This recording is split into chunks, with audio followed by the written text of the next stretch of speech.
desejamos estar na Tua presença e Te adorar e Te bendizer em todo o tempo. Aleluia. Meu coração anseia estar em Tua presença, Te adorar e me prostrar, silenciar para Te ouvir.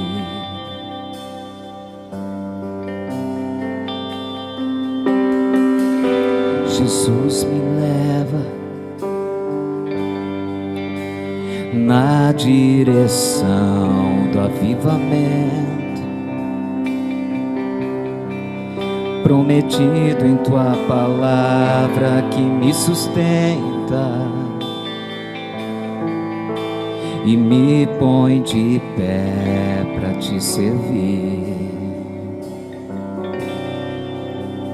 No derramar das águas quero me encontrar contigo e então me jogar em Teus braços, sentir o Teu respirar, a me transformar no derramar das águas.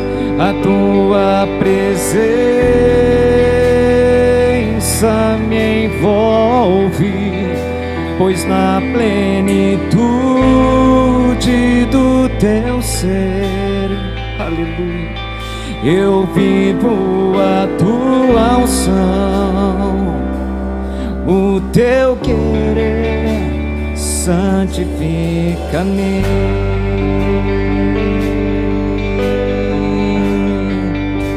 Santifica-me. Fale para o Senhor que Tu estás ansioso para estar com Ele. Meu coração anseia estar em Tua presença, Te adorar e me prostrar, silenciar para Te ouvir.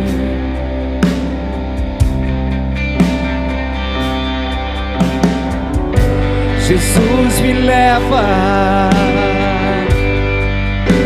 na direção do avivamento prometido em Tua palavra, que me sustenta e me põe de pé para Te servir. No derramar das águas quero me encontrar contigo e então me jogar em Teus braços, sentir o Teu respirar, a me transformar no derramar das águas. A Tua presença me envolve, pois na plenitude do Teu ser eu vivo a Tua unção, o Teu querer santifica-me.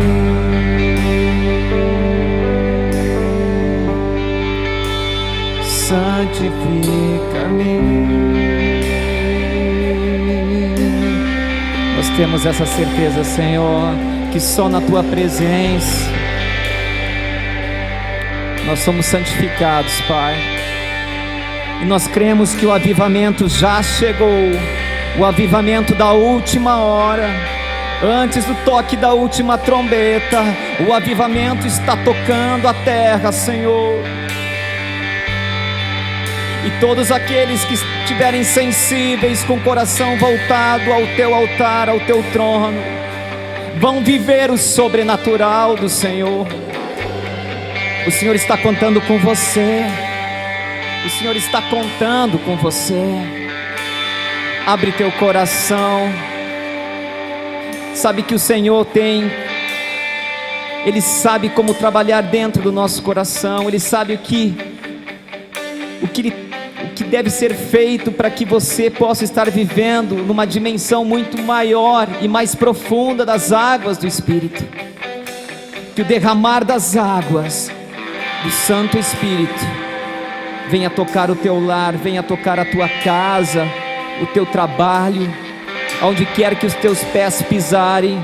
Nós declaramos e profetizamos que o derramar das águas do Espírito Santo venha transformar a tua vida, e você, sendo um canal nas mãos do Senhor, tu vai ser um instrumento para transformar gerações, levando a luz do Senhor Jesus. Você crê nisso? Cremos que no derramar da presença do Espírito Santo, nós somos transformados e somos usados de maneira poderosa nesta última hora. Aleluia. Oh Jesus, no derramar, diga, das águas, quero me encontrar contigo, e então me jogar em teus braços, sentir o teu respirar, a me transformar no derramar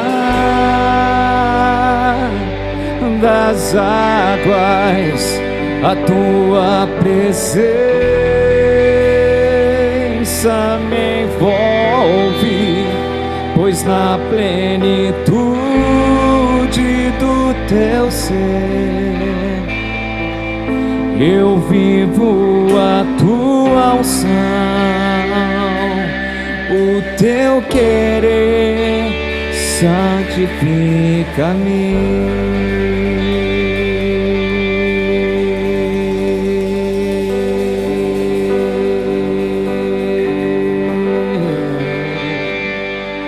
Nós cremos, Senhor. Nós cremos, Senhor. Nós cremos o teu mover, Senhor. Nós cremos, Senhor. Olá! Louvado seja o nome do Senhor Jesus. Que privilégio estar trazendo mais uma mensagem para vocês do coração de Deus. Quando lemos a palavra de Deus, é o livro dele, então esse livro revela o seu coração. Para quem não me conhece, sou o pastor Rui Rebelo, do Ministério Derramar nas Águas. É um privilégio estar falando com todos vocês agora neste momento. Recentemente eu tive alguém me perguntando qual era a importância da paternidade espiritual. E eu perguntei: você conhece João, aquela passagem de João capítulo 1, versículo 12, aonde está escrito: mas a todos quantos o receberam, Deus lhe deu o poder de serem feitos filhos de Deus, a saber, aos que crerem no seu nome. E com isso eu fiz essa pergunta, porque eu sabia que essa pessoa não tinha certeza da sua salvação em Cristo Jesus. Tornando essa longa história muito abreviada, essa pessoa hoje é uma pessoa que está claramente convicta de que ele não é apenas ser criado por Deus, uma criatura de Deus, mas uma pessoa que é considerada por Deus Pai como filho. Todos nós precisamos, ao exemplo do que eu acabei de dizer, precisamos mais cedo ou mais tarde na vida identificarmos claramente nossa paternidade espiritual de uma maneira assim como nós conhecemos nossos pais biológicos aqui assim na Terra. Intitulei esta mensagem como Conheça seu Pai Celestial. Amém? Louvado seja o nome do Senhor Jesus. Um texto que eu gosto bastante é a carta do apóstolo Paulo, no capítulo 3 aos Efésios, do versículos 14 e 15, quando ele diz: por esta causa me ponho de joelhos diante do Pai, de quem toma o nome toda a família, tanto no céu como sobre a terra, para que, segundo a riqueza da sua glória, vos conceda que sejais fortalecidos com poder, mediante o seu Espírito no homem interior. Mas atentem para os dois versículos principais, o 14 e o 15. Por esta causa me ponho de joelhos diante do Pai, de quem toma o nome toda a família, tanto no céu como sobre a terra. Toda a família no céu como sobre a terra. Espiritualmente falando, queridos, há apenas duas famílias na terra, não é mesmo? A família de Deus e a família da humanidade sem Deus. Portanto, uma família que está em trevas, uma família que jaz no maligno, conforme a Bíblia assim descreve pelas próprias palavras do Senhor Jesus. Todas as pessoas, queridos, independente de sua origem ou formação, irão pertencer a uma dessas duas famílias que eu citei. Há uma pergunta que todos nós precisamos de fazer quando se fala nessa direção. Qual dessas famílias, então, de fato, nós achamos que pertencemos? Você sabe quem é seu pai? Alguém pode perguntar: Deus ou quem? Amém? Você está entendendo onde eu quero chegar? Então, a resposta é: a única maneira que existe de nós considerarmos Deus, nosso Pai Celestial, é nascermos da família de Deus. O texto de Colossenses capítulo 1, versículo 13, também me vem à memória, porque ele é muito expressivo. Ele fala, o apóstolo Paulo, inspirado, escrevendo ao pessoal daquela região ali assim, entre a divisa da Ásia Menor com a antiga Grécia, e ele diz assim: ele nos libertou. Ele escreve essa carta e ele diz, era um momento onde o Evangelho, as boas novas de Cristo, quase 60 anos depois de Cristo ter ascendido aos céus, estava chegando ali naquela região daquela Ásia Menor, e ele diz: ele, Jesus, nos libertou do império das trevas e nos transportou para o reino do Filho do seu amor. Ou seja, a família de Deus tem um reino específico para viver, espiritualmente falando.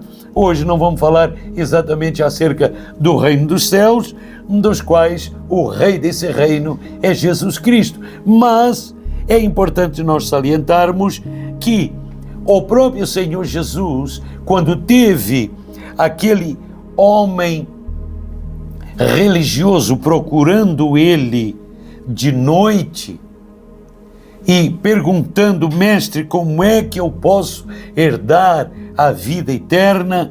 Esse amado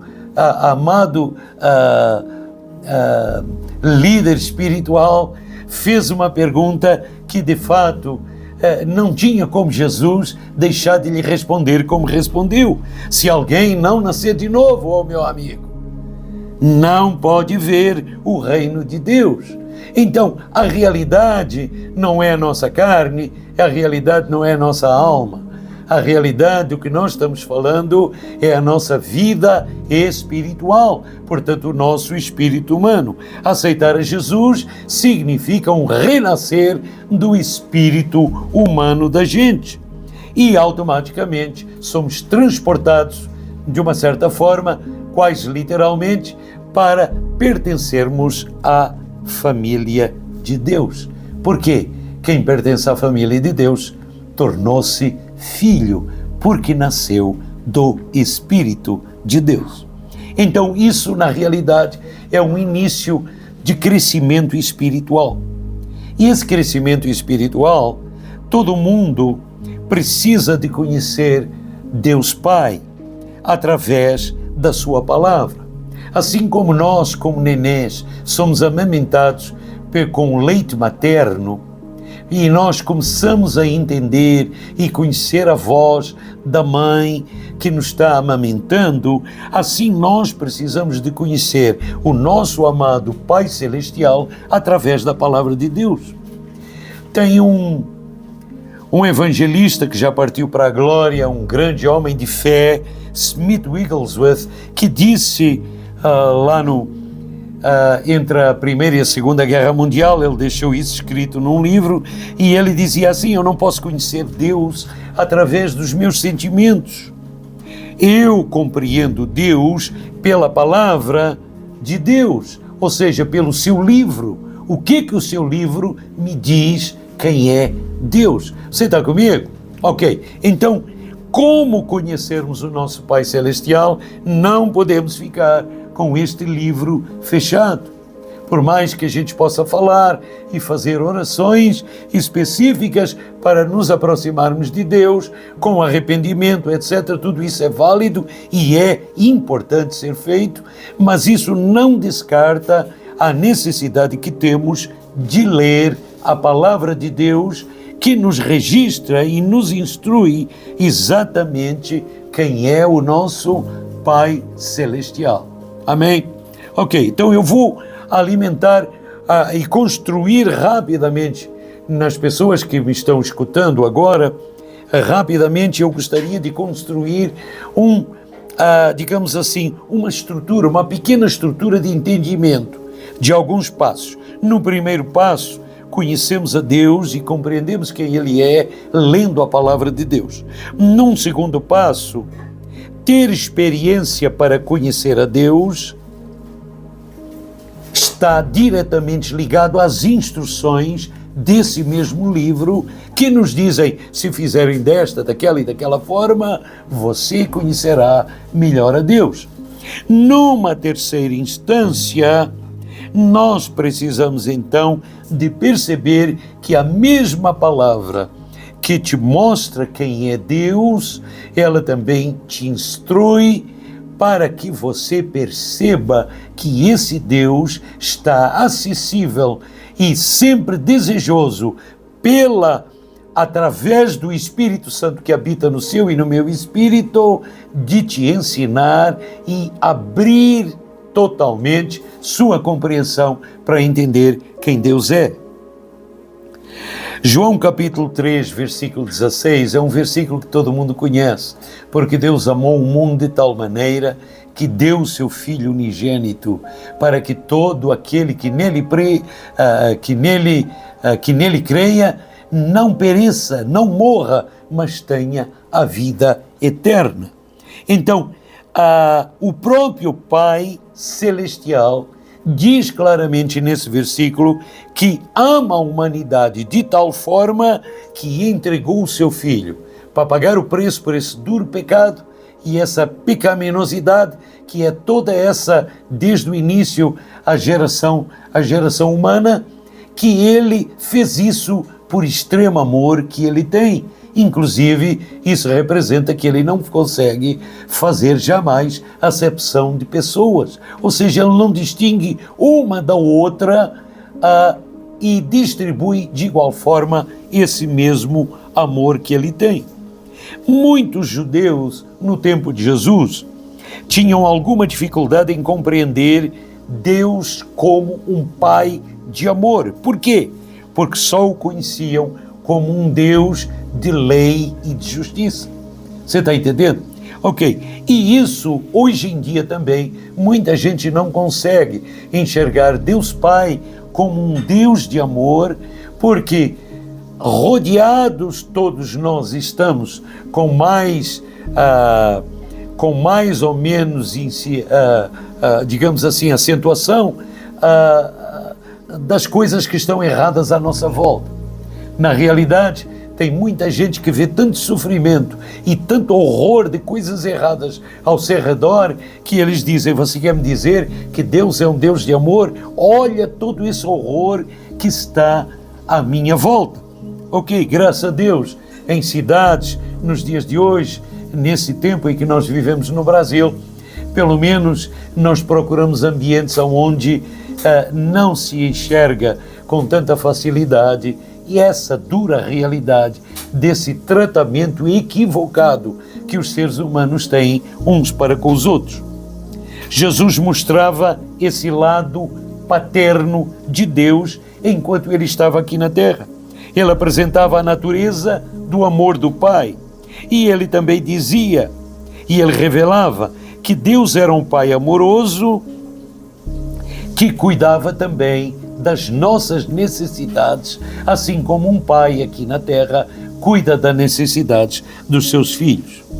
Saliento para vocês, me acompanhe agora neste versículo que é tão importante. Mateus capítulo 6, versículos 8 e versículo 26, dizem dois aspectos do que Jesus representava em relação a Deus Pai quando ele estava aqui na terra.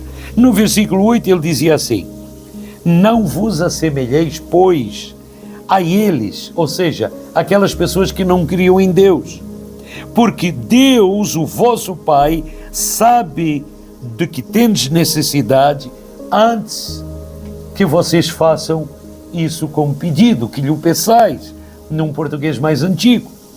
Então, nós precisamos entender com isto que o Senhor estava dizendo era o seguinte: olha, gente, Deus Pai quer que vocês o conheçam como um Deus de amor, não apenas de lei e de justiça. Ok? No versículo a seguir, 26, nós observamos que ele dizia claramente, exemplificando para as pessoas que o estavam escutando ali naquele momento, ainda no capítulo 6, mas no versículo 26, as frases me chamam a atenção sempre, e eu sempre ressalto ela dessa forma: observai as aves do céu, elas não semeiam, nem colhem, nem ajuntam em celeiros, contudo, vosso Pai Celestial as sustenta. Porventura, não valeis vós mais do que as aves? Ou seja, o exemplo de Cristo era mostrar a grande excelência da raça humana e a ideia original de Deus de por que ele criou o homem à sua imagem e semelhança. Então, Deus está procurando, de tudo que é forma, daquilo que a natureza nos mostra ao nosso redor, nos mostrar quem realmente é esse nosso Pai Celestial. Ele quer nos mostrar o imenso carinho que Ele tem por cada um de nós. E Ele quer também suprir nossas necessidades, porque Ele as conhece mais do que a nós mesmos. Ele é onisciente, Ele é onipresente. Amém? E Ele é onipotente. Amém? Louvado seja o nome do Senhor Jesus. Então, a hora em que você percebe essa primeira realidade e você diz: Senhor, entra no meu coração, eu aceito o papel do teu querido Filho Jesus, que fez na cruz do Calvário há 2000 anos atrás, mas Senhor, eu agora aceito em fé que eu sou verdadeiramente considerado teu filho. Fruto desse arrependimento, você passa a ter uma consciência de que Deus passou, a partir do momento em que ouviu essas palavras, a te considerar também como filho. Mas não para por aí. Você pertence agora, automaticamente, como filho de Deus, à família de Deus.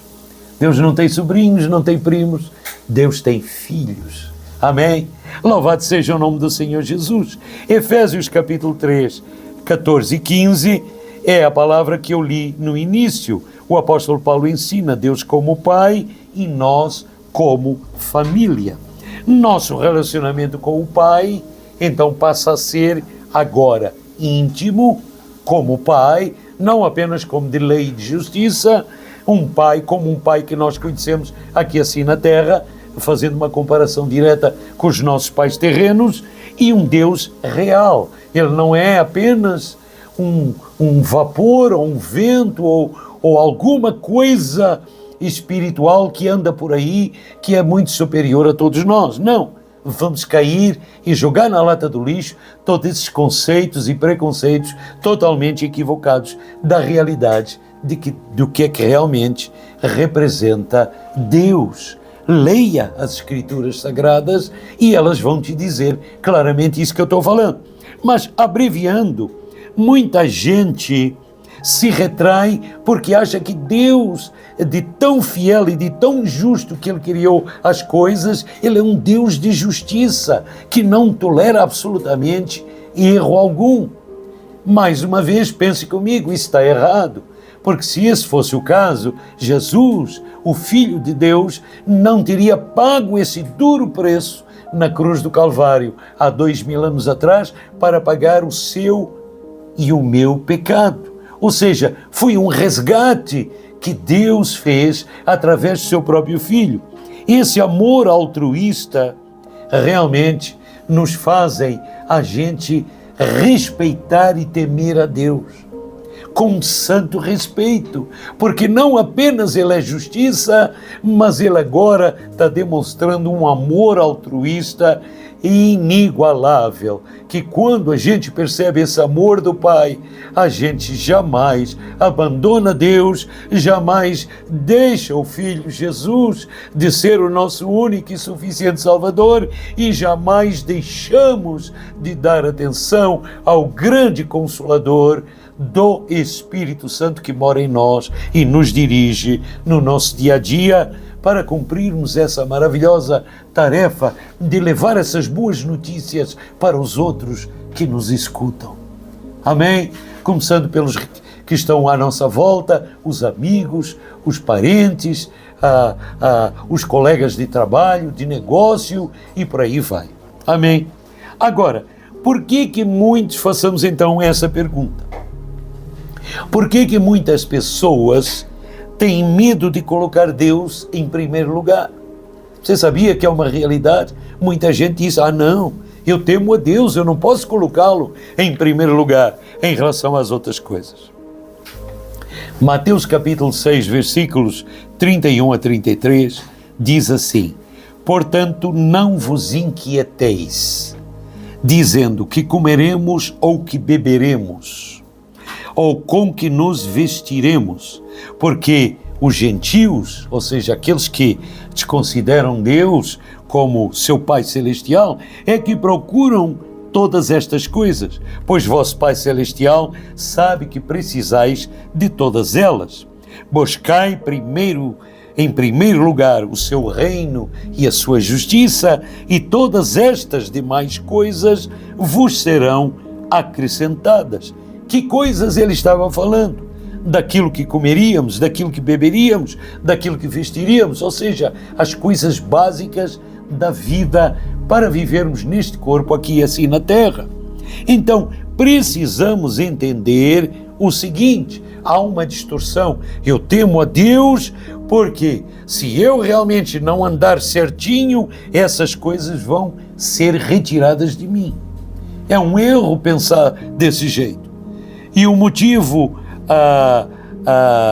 que muitas pessoas também levam junto, ou como justificativa, é que acham que se colocarem Deus em primeiro lugar acima de todas as coisas, nós mesmos individualmente não teremos mais direito a nada. Isso é outro erro. Não é assim que funciona. Esta mensagem é para esclarecer você, meu amigo, minha amiga, meu querido irmão na fé, que está inseguro acerca de alguns pontos, seja quem for, por favor, chegue-se a Deus, o Pai Celestial, amoroso, que nos ama e que deu o seu Filho e que entregou a sua vida para nos resgatar e pertencermos a essa família. Amém? Louvado seja o nome do Senhor. Jesus disse: as coisas que você vão precisar lhes serão acrescentadas apenas com uma condição: à medida que você buscar o reino dos céus. Buscai primeiro o reino dos céus e a sua justiça, e todas estas demais coisas vos serão acrescentadas. Então, no versículo 34 é interessante que ele começa por dizer, o Senhor Jesus, falando acerca do Pai Celestial, ele ainda estava na terra, não tinha ido para a cruz, estava dando um sermão muito lindo naquela montanha, e ele dizia: não vos inquieteis com o dia da manhã. Deus não quer seus filhos andando por aí cheios de preocupação. Ele quer nos suprir com aquilo que nós precisamos. Então precisamos de abandonar esse tipo de preocupação que pode ser e virar uma situação crônica, ok? Então ponha as preocupações de lado e confie que você é filho de um Deus Altíssimo que cuida de você enquanto você dorme, cuida de você enquanto você anda no seu dia a dia e cuida de você além e muito mais em todas as áreas da sua vida do que você imagina ou supõe. Há uma questão interessante, muito importante, que é João capítulo 13, versículo 34, que é extremamente importante mencionar neste momento da mensagem. Novo mandamento vos dou, que vos ameis uns aos outros, assim como eu vos amo. Em primeiro lugar, se somos filhos de Deus e aceitamos Deus com o seu imenso amor, nós precisamos de ter amor idêntico para com o próximo. Amém? Por isso, ele considera o primeiro e grande mandamento. É nossa responsabilidade nós guardarmos esses primeiros mandamentos. O que está escrito? Ama o Senhor teu Deus acima de todas as coisas, está lá em Mateus 22 também. E ama acima de todas as coisas, de todo o teu coração, de toda a tua alma, e ama ao teu próximo como a ti mesmo. Ou seja, eu estou inserindo esta questão dos mandamentos, por quê? Porque esse nosso maravilhoso Deus Pai nos deu os mesmos mandamentos para nós termos para com o próximo, assim como Ele tem para conosco. Louvado seja o nome do Senhor. Então, Jesus enfatiza isso, dizendo que, se Deus é amor, e você agora é considerado filho, além da natureza natural que você acha que tem, cheia de falhas, de ressentimentos, de mágoas, disto e daquilo, você agora passa a ter uma nova envergadura. E essa nova envergadura, esse novo espírito, é a sua natureza amorosa em você, não apenas para com você mesmo, mas também, desculpem, enganei um pouco, fiz um trocadilho de palavras, mas também para com o próximo e com todos os outros que nos rodeiam. É um processo, a gente aprende a partir do momento, a gente aprende a aprimorar isso a partir do momento em que essa natureza amorosa é conhecida por nós mesmos, e aí nós começamos a praticar isso às pessoas que nos rodeiam. Queridos, precisamos aceitar, nós podemos ter o mesmo relacionamento com Deus que Jesus também tem com o Pai, aqui na terra.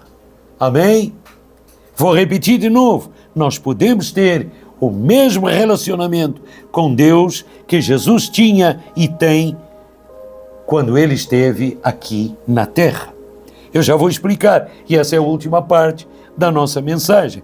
Nós podemos e devemos nos relacionar com Deus olhando para o exemplo do que está escrito de como Jesus também se relacionava com o seu Pai, com Deus Pai, o nosso Pai Celestial. João 17, versículo 23, capítulo 17, versículo 23, uma parte daquilo que Jesus estava aqui na terra orando a Deus Pai, ele dizia: Senhor, eu neles e o Senhor em mim, e tu em mim, ele dizia.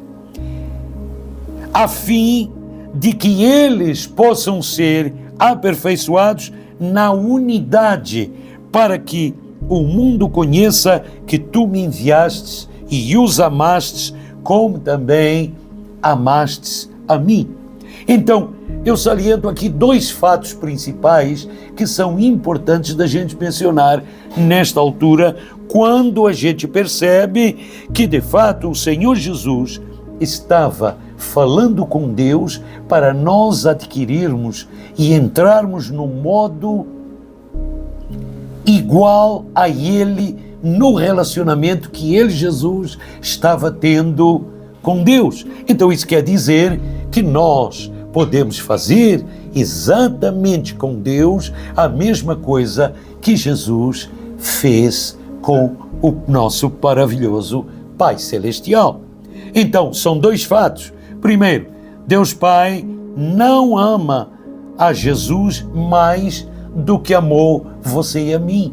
É um amor completo. Ele ama tanto o Filho quanto nos ama. Por isso ele fez o que fez através do Filho aqui na terra. Esse é fato imutável. Aceite isso. Fato número 2 é, já que o Pai nos ama como a Jesus, não precisamos mais de ter medo dos problemas da vida. Amém? Louvado seja o nome do Senhor Jesus. Não podemos realmente ter medo dos problemas da vida. Romanos capítulo 8, versículos 31, muita gente cita esse versículo e ele realmente é muito motivador. Se Deus é por nós, quem será contra nós? Precisamos crer. O Senhor, através do Espírito Santo, que está no nosso espírito recriado, está conosco.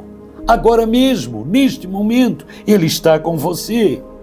Meu exemplo pessoal, em 1983, quando eu tive um acidente de carro no Paraná, numa ponte curva, aquele carro capotou e eu vi uma escuridão e um carro capotar e cair num barranco, mas dentro de mim eu percebia que eu estava em paz e que alguma coisa nos ia segurar, porque o amor do Pai estava conosco. E é interessante, nessa ponte curva, lá no Paraná, o carro tinha derrapado, tinha capotado e tinha caído de pé em cima da copa de umas árvores. E saímos todos de lá ilesos. Glórias a Deus. Esse é o amor do Pai, que nos protege além do que nós pensamos ou imaginamos.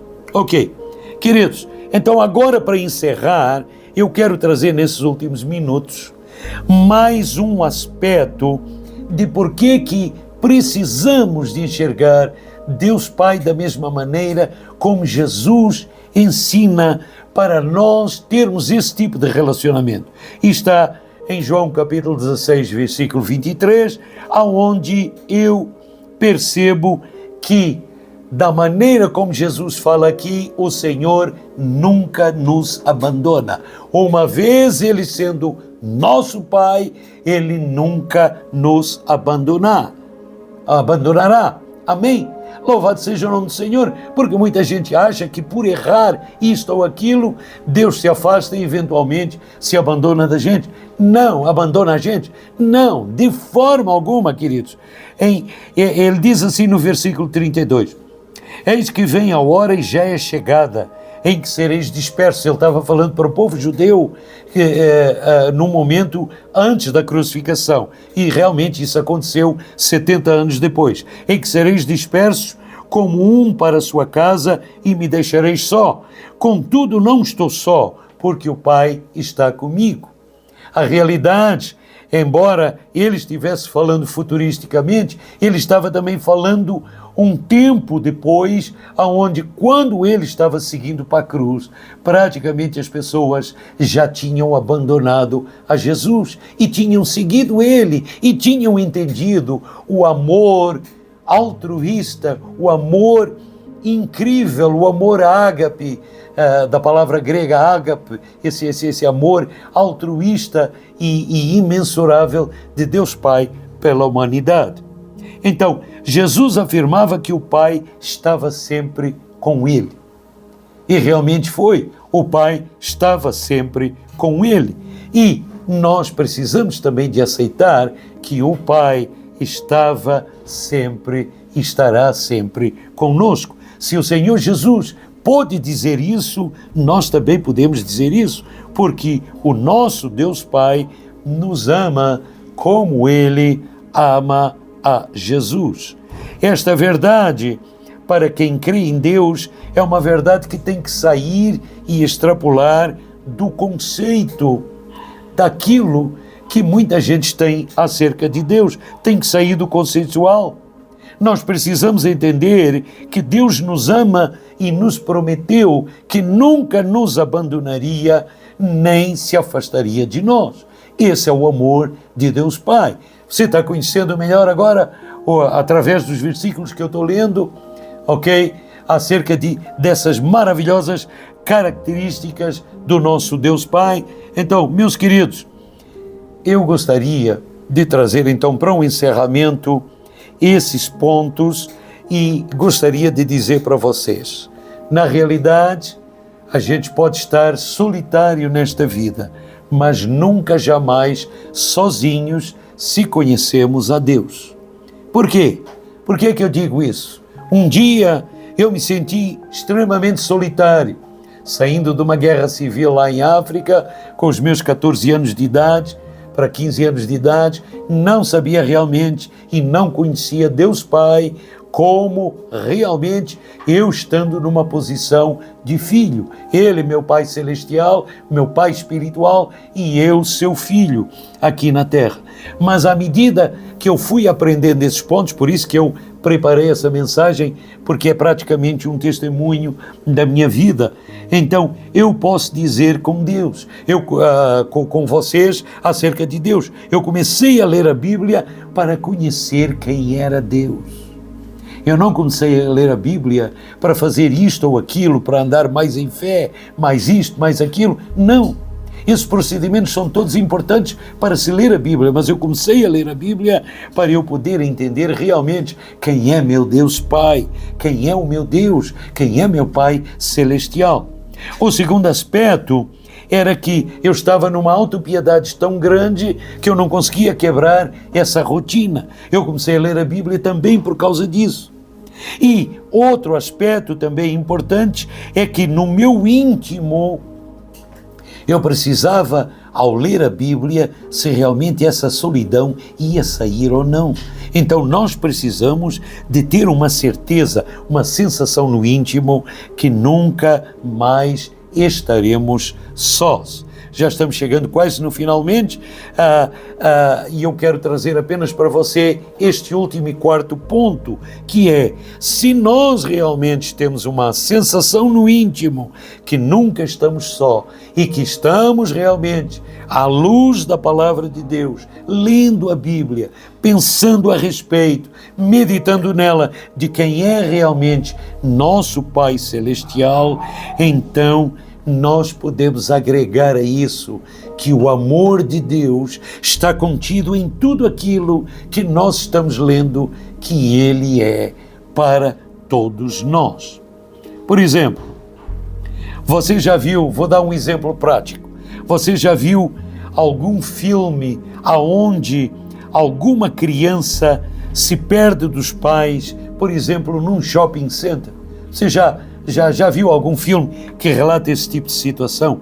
Você observa que quem filma os atores, a sensação de aflição, até para nós que estamos assistindo o filme, esse filho perdido, essa criança inocente, num shopping cheio de gente e que talvez nunca mais, ou pelo menos muito mais tarde, essa criança é que venha a se reencontrar com os seus pais.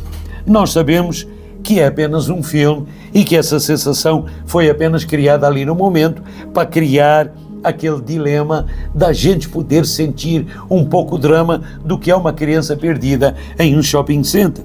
Agora veja bem, agarre a mão de Deus como uma mão de Deus, a palavra de Deus. E imagine que você é essa criança perdida e essa palavra de Deus está ao seu dispor todos os dias. Como é que você vai se sentir sozinho? Não tem como. É como agarrar a mão de alguém que te diz: filho, você não está mais perdido, eu vou te levar aos teus pais. Assim é a Bíblia Sagrada para todos nós. Amém, queridos? Primeira carta a Pedro, capítulo 5, versículo 7, o apóstolo Pedro, já numa fase avançada da sua trajetória aqui na terra, ele escreve para a sua igreja lá local, salvo erro, em Jerusalém, e ele diz assim: lançando sobre ele, Jesus, sobre ele, Deus, toda a vossa ansiedade, porque ele tem cuidado de vós. Eu fui olhar no original o que representava lançando sobre Deus toda a vossa preocupação, toda a vossa ansiedade, porque enquanto vocês vivem aqui na terra, porque ele tem cuidado de vós. No original, essa palavra é um pouco complicada de falar, mas representa e denota a velocidade com que você lança uma pedra. É um equivalente a você lançar uma pedra com as suas próprias mãos e na força do seu braço. Você não lança uma pedra devagar, você lança essa pedra com bastante velocidade para ela ter um alcance longo na trajetória que ela vai percorrer até ela cair novamente no solo. Não é isso? Então, essa ansiedade, que você possa ter preocupações, questões pesarosas e pesadas, que a vida tenha machucado você, você deve agarrar em tudo isso e no mesmo gesto, esse simbólico e espiritual, você tem que falar com os seus lábios e crer com o seu coração que você está lançando para Deus toda a sua ansiedade, porque Ele é o Pai celestial de amor que cuida e quer cuidar de todos vocês. Amém? Vamos ficando por aqui, mas concorde comigo com esta oração. Pai Celestial, em nome de Jesus, eu tentei e quis, Senhor, levar um pouco mais abertamente a maravilhoso amor que Tu tens pela humanidade e como nós podemos nos relacionar contigo dessa mesma maneira. Aceita esta oração, Senhor, que as pessoas vão repetir comigo. Digam comigo: Pai Celestial, entra no meu coração e faz morada eterna de amor. Eu sou Teu filho e quero ser considerado um filho. Perdoa os meus pecados, aceita o papel de Cristo, entra no meu coração para nunca mais sair dele enquanto eu viver aqui assim na terra. Que Deus abençoe grandemente, fiquem com Deus e até nosso próximo tempo. Amém.